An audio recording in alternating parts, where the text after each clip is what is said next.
রহস্য রোমাঞ্চে ঘেরা বাংলা তথা বিশ্ব সাহিত্যের নানান গল্প নিয়ে আসছি আমরা আমাদের চ্যানেল মৃতের শহর। হ্যালো এভরিওয়ান, আমি সুপ্রতিম। আপনারা শুনছেন সাসপেন্স স্টেশন মৃতের শহর। আজ আপনাদের জন্য অচিন্ত কুমার সেনগুপ্তের বন্ধু শুরু হচ্ছে আজকের গল্প।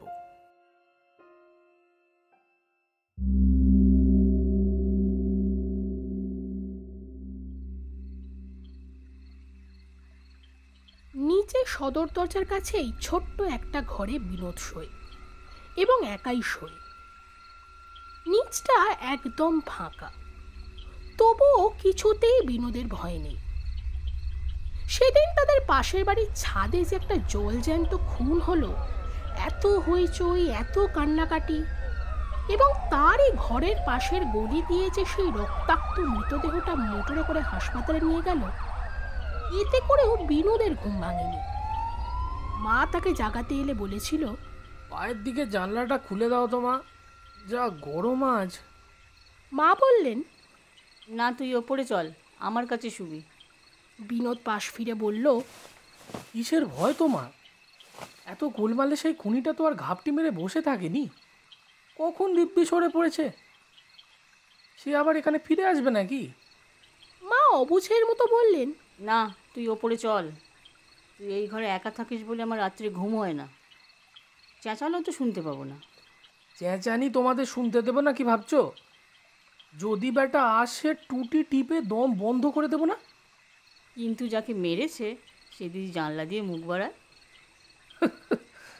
আর মুখটা ভালো করে দেখার জন্যই তো পায়ের দিকে জানলাটা খুলে রাখতে বললাম। মুখ যদি বাড়াই তবে নেহাতি না হয় দুটো গল্প করা যাবে। কিছুতেই বিনোদের ভয় নেই। তার স্কুলের বন্ধুরা কত ষড়যন্ত্র করে তাকে ভয় দেখাবার চেষ্টা করে। রাত্রিবেলা জানলা দিয়ে হাত বাড়িয়ে মশারির দড়ি নাড়ে, ঢিল ছোড়ে, বিকট স্বরে হরিবোল শব্দ করে, চাকরের হাতে পয়সা গুঁজে দরজা খুলিয়ে ওর তক্তপোষের তলায় গিয়ে লুকোয়, গো গো করে, ঠুকঠাক দুমদাম শব্দ করে। কিন্তু বিনোদের যেই ঘুম সেই ঘুম। শেষটায় আরশোলার উৎপাতে ওরাই বেরিয়ে আসতে পথ পায় না। গায়ে ঠেলা দিয়ে জাগিয়ে বলে, না রে, কিছুতেই তোকে ভয় দেখাতে পারলাম না। বিনোদ হেসে বলে, দুবেলা যে নিয়মিত ডন বৈঠক করে তার আবার ভয় কি? খেয়ে হজম করি আর গভীর করে ঘুমোই। শেষকালে অভয়কে বলতেই হয়, একা একা বাড়ি ফিরে যেতে আমারই এখন ভয় হচ্ছে। বিছানা থেকে ঝট করে লাফিয়ে উঠে বিনোদ বলে, চল রে, তোকে বাড়ি পর্যন্ত এগিয়ে দিয়ে আসি। রাত তখন প্রায় 12টা। রাস্তাঘাট নিচু। বিনোদ তার বিছানায় অসাড়ে ঘুমোচ্ছে। এমন সময় সদর দরজার কড়া নড়ে উঠল। কে যেন গলা খাঁকড়ে ডাকলে, বিনু, বিনু, এই বিনু। সাধারণত এত সহজে বিনোদের ঘুম ভাঙে না, কিন্তু সেই অস্ফুট কণ্ঠের ডাক শুনে চট করে তার ঘুম ভেঙে গেল। এমন অনেক কালা আছে চেঁচিয়ে কথা বললে তারা বর্ণ শুনতে পায় না, কিন্তু চলন্ত ট্রেনের শব্দের মধ্যেও আস্তে করে তাদের নামে একটু নিন্দে যদি করা যায়, তেড়ে উঠে বলে, কি বললে? ভাবো আমি শুনতে পাইনি? বিনোদেরও আজ সেই দশা। চুপি চুপি কেউ তাকে ভয় দেখাতে এসেছে বুঝি, কিন্তু সে সবসময় সাবধানী। জোরে ডাকলে সে তেমনি ঘুমোয় বটে, কিন্তু আস্তে ডাকলে জেগে উঠতে জানে। পাছে লোকটা সাড়া পেয়ে পালায়, বিনোদ তাই কোনো কথা না বলে একটা লকলকে বেত নিয়ে নিঃশব্দে সদর দরজা খুলে দিল। সিঁড়ির ওপর দাঁড়িয়ে অভয় হাসছে। বিনোদ তো অবাক, বললে, তুই এই সময়, এত রাতে কি দরকার? অভয় ভিতরে ঢুকে বললে, 9:30টার শোতে বায়োস্কোপে গিয়েছিলাম, এই ফিরছি। বাড়ি যাসনি? চাপা গলায় অভয় বললে, বাড়ি আর ফিরবো না। কেন রে, কি হলো? বাবা মা আমাকে তাড়িয়ে দিয়েছেন। বিনোদ বিস্মিত হলো, বলল, তাড়িয়ে দিয়েছেন? কেন? কি অপরাধ? অপরাধ আবার কি? ও বাড়িতে আমার আর পোষাবে না। তারপর ঘরের চৌকাঠের দিকে পা বাড়িয়ে বললে, চল ভেতরে, বলছি। ঘরের এক কোণে ক্যানভাসের একটা ইজি চেয়ার, তার উপর বসে অভয় বললে, তোর এখানে আজ আমি শোবো, দিবি তো শুতে? বিনোদ আলো জ্বালিয়ে বলল, আরে স্বাচ্ছন্দ্যে। আলোতে বিনোদ দেখলে অভয় অত্যন্ত অদ্ভুত সেজেছে। গায়ে গরদের পাঞ্জাবির ওপরে দামি শাল, পরনে সিল্কের ধুতি, পায়ে জরির জুতো, হাতের কবজিতে সোনার রিস্ট ওয়াচ বাঁধা, সারা গায়ে এসেন্সের গন্ধ ভুরভুর করছে, পরিপাটি করে বাগানো টেরি, ডান হাতের আঙুলে হীরের একটা আংটি। বিনোদ বললে, এত সেজে গুজে বেরিয়েছিস, চেহারা দেখে তো ত্যায্যপুত্র হয়েছিস বলে মনেই হয় না। অভয় হেসে বললে, বাবা মা বাড়ি থেকে বের করে দিলেন বটে, কিন্তু যত কিছু আমার জিনিস ছিল সব সঙ্গে দিয়ে দিলেন। বললেন, এই নাও তোমার জিনিসপত্র, আর এ মুখ হয়েও না বাছাধন, যেখানে খুশি বেরিয়ে পড়ো। এই যে এই জাপানি বাক্সটা রোজ 2 আনা 4 আনা করে জমাতাম বেনো, সে বাক্স ভেঙে সব খুচরো সিকি আদুলি আমার পকেটে দিয়ে দিয়েছেন। বললেন, যেখানকার খুশি টিকিট কেটে ভেসে পড়ো, তোমার ওই কালো মুখ আর দেখতে চাইনি। বিনোদ বিছানায় বসে অভয়ের মুখের দিকে একদৃষ্ট অনেকক্ষণ চেয়ে রইল, তারপর বলল, কিন্তু তুই কি করেছিলি শুনি? বলছি। অভয় হাত বাড়িয়ে বললে, তোর ওই ম্যাপের বইটা দে তো। কি করবি? একটা জায়গা খুঁজে বের করব, খুব দূরে, যেখানে মানুষ সহজে যেতে চায় না। আর ওই গ্রিনল্যান্ড, বছরে 6টা মাস যেখানে রাত, কঠিন বরফের দেশ। আরে পড়িসনি ভূগোলে? বিনোদ হেসে উঠে বলল,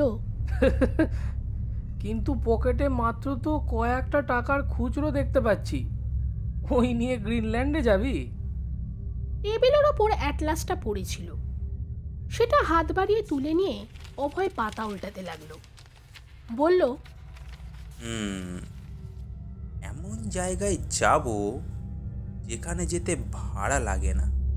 বিনোদ হেসে বললে, আপাতত দেখছি সে তো আমার শোবার ঘর। তুই পাগলামি করিস না অভয়, চল তোকে বাড়ি দিয়ে আসি। বাবারা বকে থাকেন, এখন নিশ্চয়ই ব্যস্ত হয়ে তোকে খুঁজে বেড়াচ্ছেন। অভয় বললে, তা খুঁজুনগে, কিন্তু একবার যখন বেরিয়েছি আমি আর পেছনে ফিরছি না। জাহাজে করে আমি স্পেনে যাব, এখান থেকে কলম্বাসের মতো নতুন মহাদেশ আবিষ্কার করতে বেরোবো। জাহাজ না পাই, সঙ্গী না জোটে, তবু আমি পেছপা হব না। নে আলোটা নেবা, আজ রাতটা তো এখানে ঘুমোই। বিনোদ বললে, আমার বিছানায় উঠে আয়, দুজনের খুব ধরবে। অভয় বললে, না না, আমি চিত হয়ে আরাম করে শুতে পারবো না, আমার মেরুদণ্ডে খুব চোট লেগেছে। এই বেশ এখানে ঘুমোতে পারবো, একটা বালিশে গিয়ে দে দেখি। বলে সে নিজেই আলো নিভিয়ে একটা বালিশ টেনে পিঠের তলায় রেখে ফের বললে, নে তুই এখন শুয়ে পড়, ঢের রাত হয়েছে, কাল ভোরে উঠে চা খেতে খেতে না হয় কর্তব্য ঠিক করা যাবে। বিনোদ বললে, এমনি তোর ঘুম আসবে? অত ভাগা, উঠে আয় ওপরে। অন্ধকারে অভয় খিলখিল করে হেসে উঠল, বলল, পাগল, ঘুম আসবে নাকি রে? স্কুলে বেঞ্চের উপর দাঁড়িয়ে পর্যন্ত ঘুমোই, আর এ তো দিব্যি মোলায়েম একটা চেয়ার। কলম্বাসের মতো যে দেশ জয় বেরোবে, তাকে খালি গায়ে শীতের রাতের শুকনো কাঠের ওপর শুলেও বেমানান দেখাবে না। তুই থাম, তোকে আর বোকাবো না, তুই এখন ঘুমো। বিনোদের একটুতেই ঘুম আসে, কিন্তু আজ অনেকক্ষণ চুপ করে চোখ বুজে থেকেও কিছুতেই তার ঘুম এলো না। অভয়ের সঙ্গে আর খানিকক্ষণ গল্প করা যাক। চোখ না মেলেই ডাকলে অভয়, অভয়ের কোনো সাড়া নেই। না, মেরুদণ্ডে চোট পেয়েও ঘুমের তার এক বিন্দু ব্যাঘাত হয়নি। সে ফের ডাকলে অভয়? সেই অন্ধকার কালো রাত্রি আর স্থূল নিস্তব্ধতা। বিনোদ লাফিয়ে উঠে বসলেন। ঘরে কেউ নেই। ম্যাপের খাতাটা মেঝের উপরে উল্টানো, চেয়ারের উপরে বালিশটা কুঁচকে পড়ে আছে, দরজাটা খোলা। বিনোদ ঘর ছেড়ে সদর দরজার কাছে এলো। সদর দরজাটাও দুভাগ। অভয় আবার কখন দরজা খুলে বাইরে বেরিয়ে গেছে। হ্যাঁ, দুষ্টু ছেলে, তাকে ভয় দেখাবার নতুন ফোন দিয়ে করেছে বুঝি। হ্যাঁ, কিন্তু বিনোদ দমবার পাত্র নয়। গরম কোটটা গায়ে দিয়ে সে রাস্তায় নামল।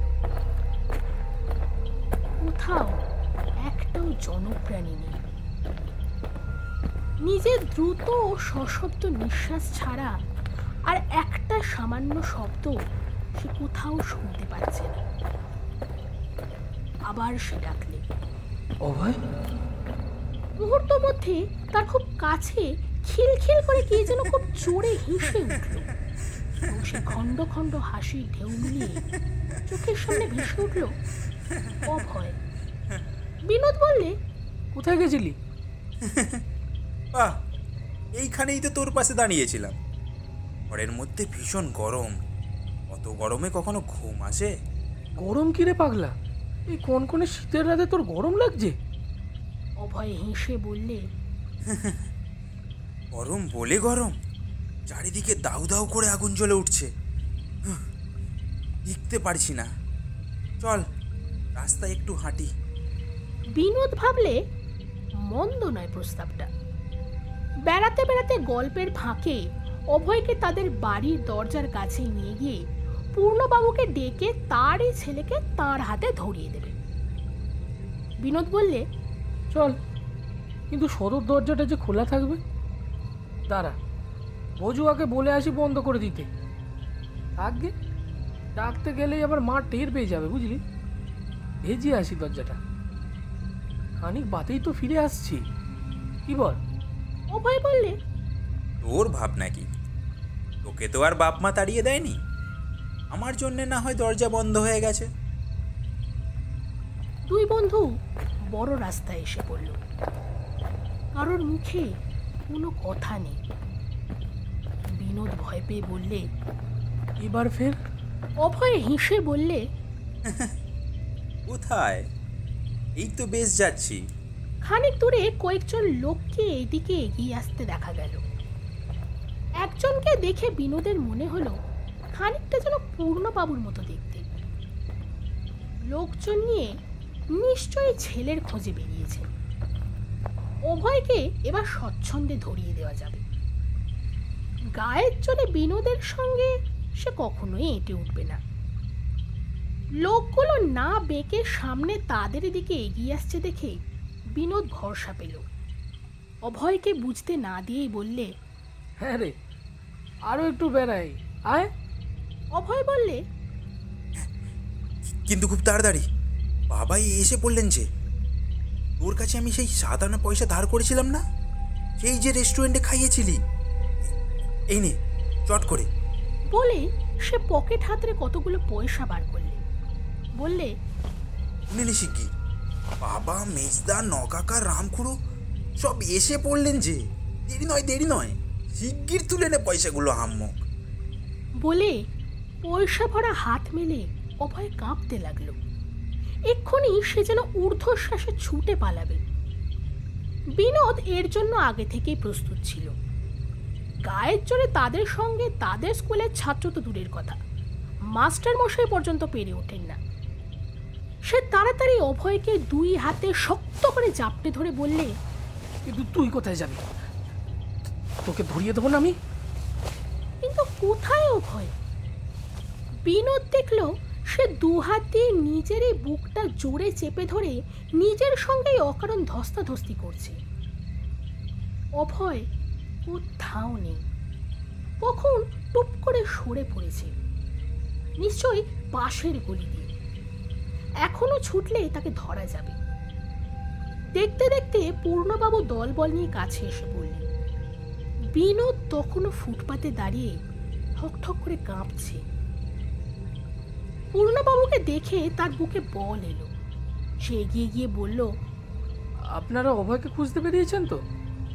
পূর্ণবাবু তার দিকে ফ্যাল ফ্যাল করে তাকিয়ে রইলেন।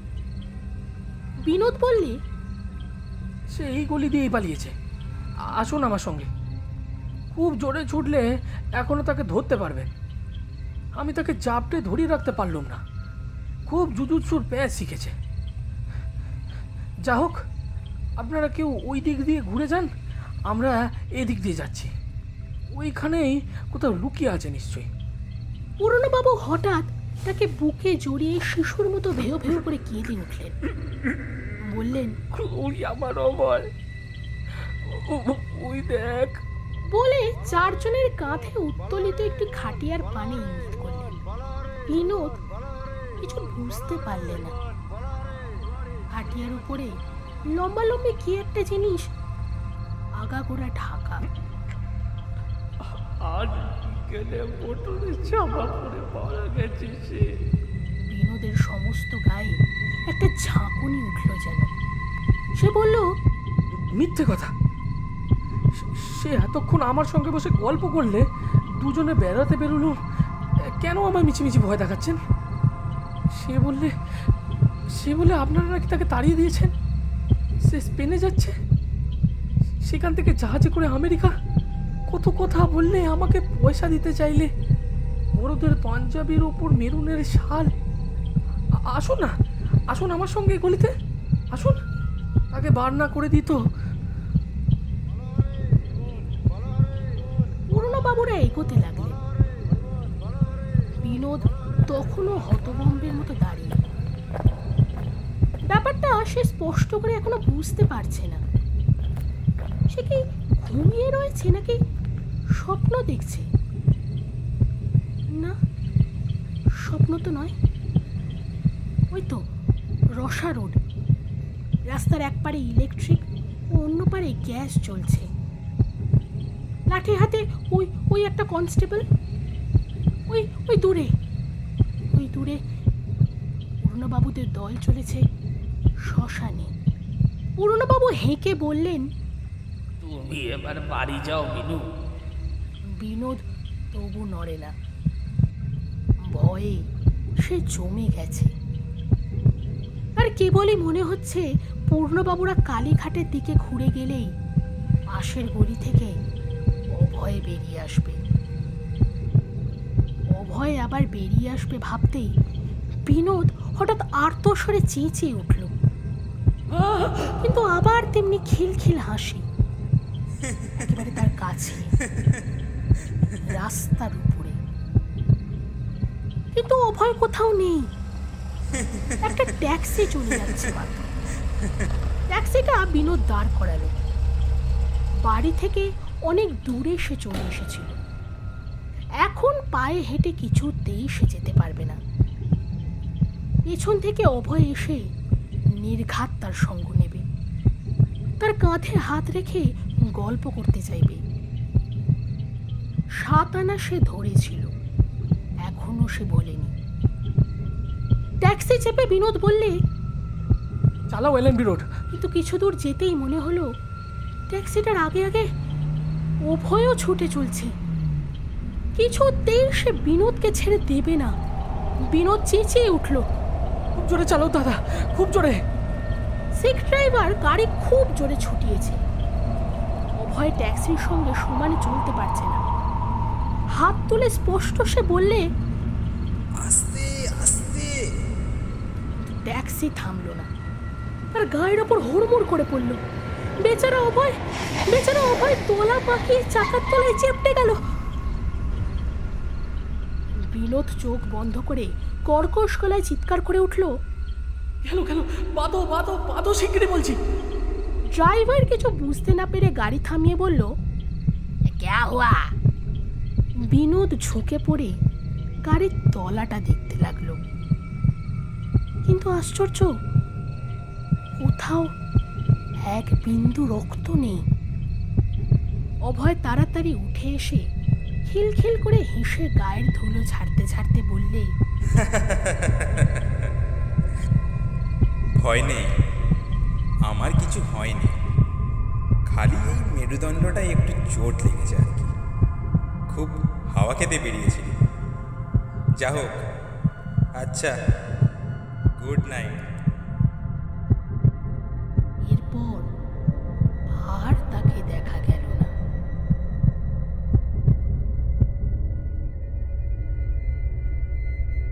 শুনছিলেন আমাদের আজকের গল্প বন্ধু। রচনা অচিন্ত কুমার সেনগুপ্ত।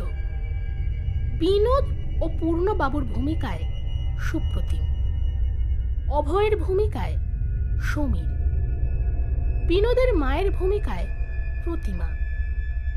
গল্পের কথক আমি শুভপ্রিয়া।